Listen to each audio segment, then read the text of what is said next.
Big story here, fascinating story. The FBI has captured a suspect on its top 10 most wanted list. He was just brought back to the United States from Mexico. He's currently on the FBI's, and has been, top 10 most wanted list.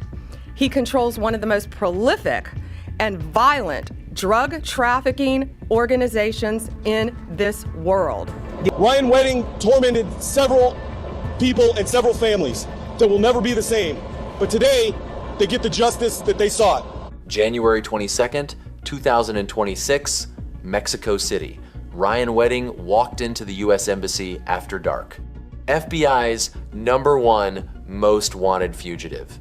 Over a decade on the run, he was surrendering. The cartel that protected him for a decade just cut him loose. The FBI had been negotiating with him for weeks, and FBI Director Kash Patel was already on a plane to Mexico City. Here's the twist. Despite the biggest bounty in FBI history, $15 million, no one may ever collect it.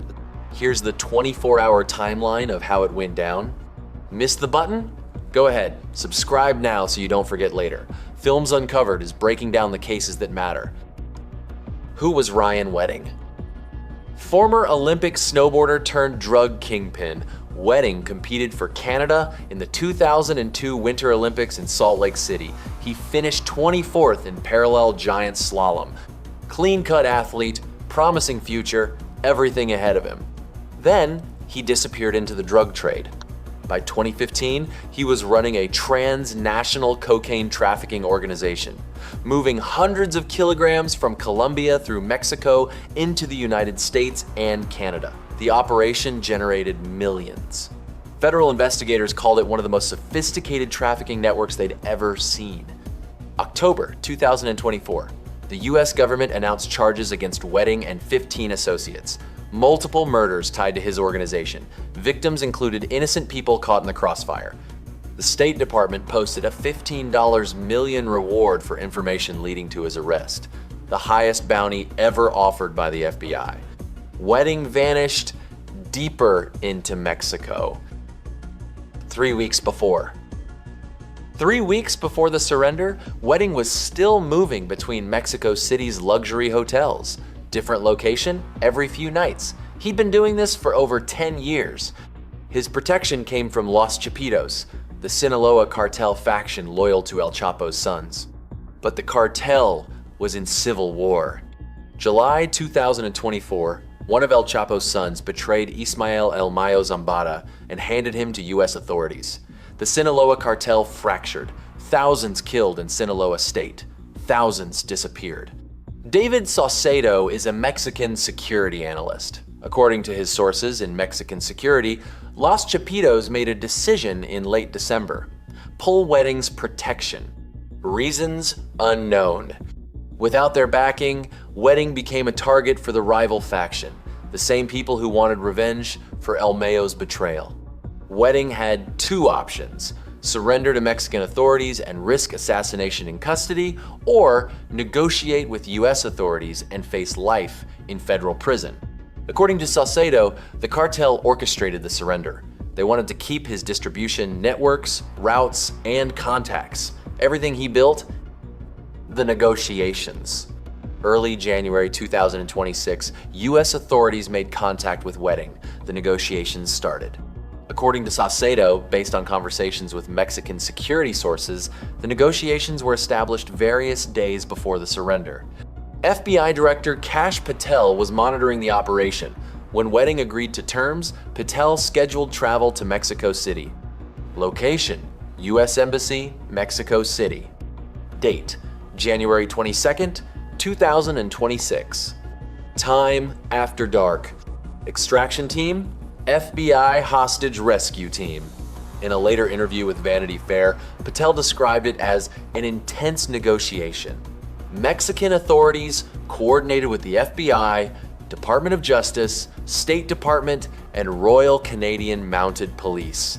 Mexico's Secretariat of Security and Citizen Protection and Attorney General's office participated. According to Saucedo, Patel timed his trip to Mexico City to coincide with the agreed surrender. He planned this lightning visit to Mexico to coincide with the surrender of Ryan Wedding to bolster the perception that thanks to him, he obtained this major victory. The U.S. Embassy later stated the surrender was a direct result of pressure applied by Mexican and U.S. law enforcement working in close coordination and cooperation. The surrender. Thursday night, January 22nd, 2026. Ryan Wedding, age 44, entered the U.S. Embassy in Mexico City. The FBI's hostage rescue team was waiting. They took him into custody, no shots fired, no resistance. The manhunt was over. Friday morning, January 23rd, 2026, Kash Patel departed Mexico with 2 detainees, Ryan Wedding and Alejandro Rosales Castillo, a separate FBI most wanted fugitive arrested by Mexican authorities. Mexico's Security Secretary Omar Garcia Harfuch confirmed via social media that a Canadian citizen turned himself in at the U.S. Embassy on Thursday. A Mexican security cabinet member speaking anonymously to the Associated Press confirmed it was Ryan Wedding. Flight path: Mexico City to Ontario International Airport, Southern California. The arrival: Friday morning, the plane landed in Southern California. The FBI released footage of what happened next. Wedding, in handcuffs, being escorted off the aircraft by federal agents. Watch his face. He wore jeans, a gray sweatshirt, a black vest, and a black baseball cap. Zero expression. He walked across the tarmac surrounded by agents. This was it. Minutes later, press conference at Ontario International Airport. FBI Director Kash Patel stepped to the podium. He went from an Olympic snowboarder to the largest narco trafficker in modern times. He is a modern-day El Chapo. He is a modern-day Pablo Escobar, and he thought he could evade justice, and here we are today bringing him to justice. Akil Davis, Assistant Director of FBI's Los Angeles Field Office, added that Wedding tormented several people and several families that will never be the same. But today they get the justice that they sought. Officials from FBI, RCMP, and LAPD stood together. 36 people arrested in connection with Wedding's organization. Multiple suspects still wanted. The State Department offering up to $2 million each for information on additional arrests. Attorney General Pam Bondi thanked Mexican authorities and Ambassador Ron Johnson. RCMP Commissioner Michael Duheme called it a great day for public safety in Canada and credited international collaboration. Wedding was held in federal custody over the weekend. Monday, January 26th, 2026, Ryan Wedding made his first appearance in federal court in downtown Los Angeles. 9 federal counts, including running a criminal enterprise, cocaine conspiracy, murder in connection with drug trafficking, witness tampering, and money laundering. If convicted on all charges, mandatory life in federal prison. His trial is pending. He has not yet entered a plea. The arrest operation took less than 24 hours from surrender to California custody. Now, here's the answer to that opening question. The $15 million reward. A State Department official declined to comment on whether anyone is eligible to claim it. Why? Because Wedding negotiated his own surrender. No tip, no informant, no hero, civilian. The biggest bounty in FBI history may never be paid. Should the rewards still go to someone? Mexican authorities? The FBI team? Anyone? Drop your take in the comments. And if you made it this far, you already know the work that goes into telling these stories.